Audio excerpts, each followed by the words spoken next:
You ever think back to something you did years ago and suddenly feel a wave of embarrassment? Maybe your shoulders tense. Maybe you physically cringe. Maybe you even get goosebumps. It could be an awkward conversation, a terrible joke, an old social media post, a haircut that somehow felt like a good idea at the time, or just the way you used to act. The strange part is that nobody else has to be there. Nobody has to remind you. Your own brain does it all by itself.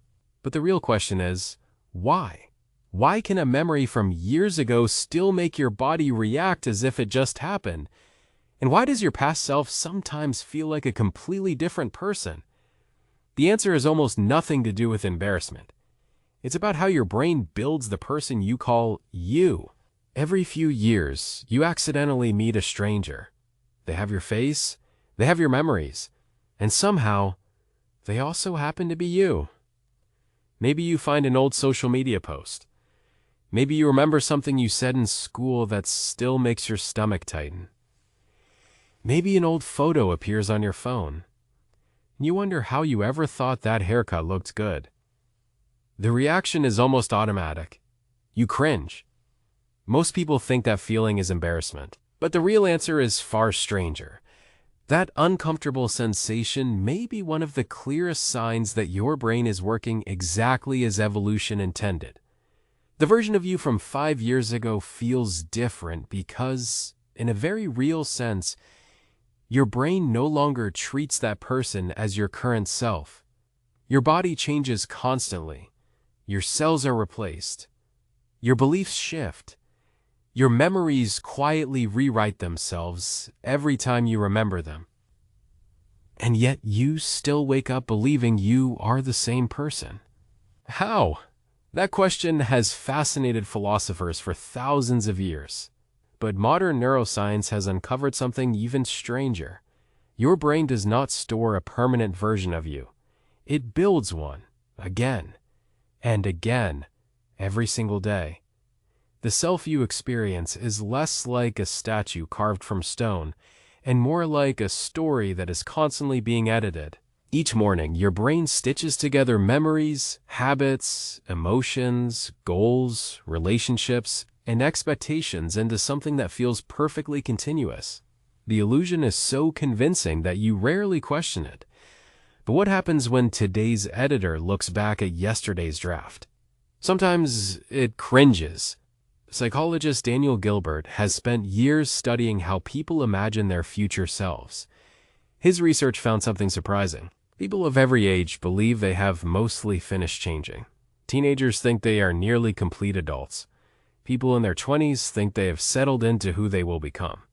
People in their 40s believe major personal change is mostly behind them.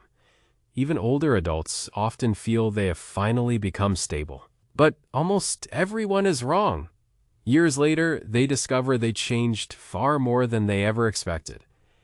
Gilbert called this the end of history illusion. Not because history ends, because you constantly believe your own personal history has finally reached its finished chapter. It never has. The person you are becoming is almost always invisible until you become them. That creates a strange effect. Looking backward becomes easier than looking forward. You notice how much you have changed. You fail to notice how much you are about to. So why does your past self sometimes feel almost embarrassing? Because your brain evaluates old decisions using information that did not exist when those decisions were made. Imagine criticizing a child for not knowing advanced mathematics. It feels unfair because the knowledge had not yet been learned. Your younger self worked with a different map of the world, different experiences, different priorities, different fears, different information. The person making those awkward decisions was solving problems with the tools available at the time. Today's brain quietly forgets that. Instead, it compares old behavior against current knowledge. The result is emotional friction, cringe. But this friction serves an important purpose. Evolution rarely keeps expensive mental abilities without a reason. Learning from mistakes dramatically improves survival. Humans who noticed errors tended to avoid repeating them. Over thousands of generations, Brains became remarkably sensitive to social mistakes because social mistakes carried enormous consequences. For most of human history, survival depended on belonging to a group. Being respected mattered. Being trusted mattered. Being accepted mattered.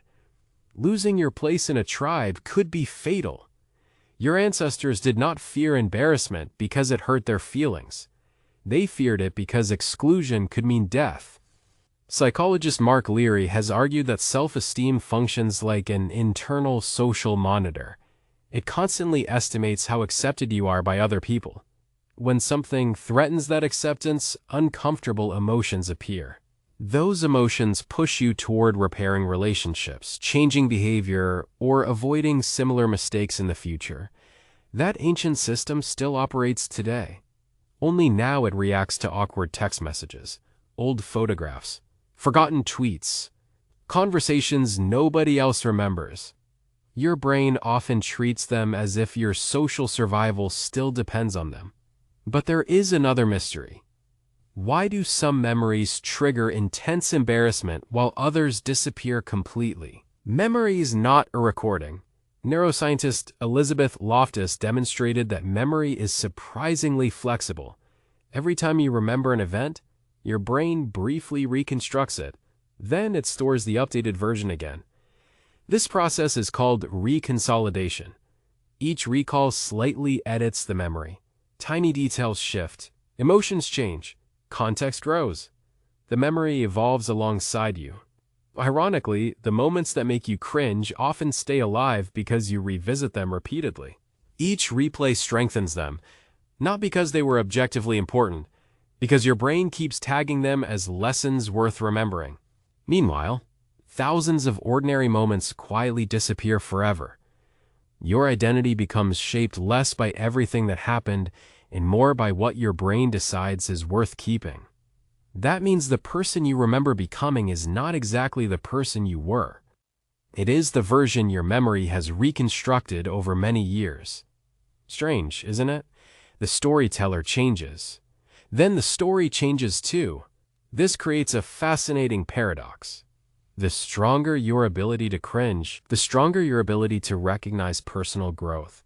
Someone who genuinely never feels embarrassed by their past may not always be exceptionally confident.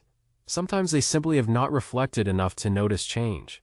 Growth requires comparison. Comparison requires distance. Distance creates perspective. Perspective sometimes hurts. Imagine climbing a mountain. Halfway up, the path behind looks obvious. You wonder why you ever struggled there. But when you stood on that same section years earlier, the route ahead looked impossible. Nothing about the mountain changed. Your viewpoint did. Your life works much the same way. Many experiences only make sense after you leave them behind. That realization can make old mistakes feel painfully obvious. Yet those mistakes were often the very reason your perspective expanded. Without them, there would be nothing to compare against. Children rarely cringe at being children. Adults do. Someday, your future self may quietly smile at the person reading these words right now, not with ridicule, with understanding, because they will know things you cannot possibly know yet. They will have survived experiences you have not lived. They will carry lessons you have not earned, just as today's version of you does. This also changes how you should interpret regret. Regret often feels like evidence that something went wrong. Sometimes it is, but sometimes regret is simply proof that learning happened. If you never outgrow old beliefs, if you never rethink old opinions, if you never question old decisions, then perhaps you have stopped changing altogether. That would be far more worrying than a little embarrassment. The philosopher Heraclitus famously wrote that nobody steps into the same river twice. The water changes, the person changes. Modern neuroscience suggests something remarkably similar. The river inside your own mind is constantly flowing. Your identity is not frozen. It is maintained, moment by moment, memory by memory, choice by choice. Every day, your brain quietly updates the story called you. Most of the editing happens without your awareness. Sometimes you only notice because an old memory suddenly makes you hide your face. It feels uncomfortable. But hidden inside that discomfort is evidence. Evidence that your brain has compared two different versions of yourself. Evidence that your understanding has expanded. Evidence that you are still moving. So the next time an old memory appears out of nowhere and makes you whisper, "Why did I do that?" ask a different question instead. What have I learned since then? Because the goal was never to become someone who never makes mistakes. The goal was always to become someone who could eventually recognize them. One day, today's version of you will become someone else's embarrassing memory. And if that future stranger looks back at you with a little bit of cringe, it may simply mean they kept growing.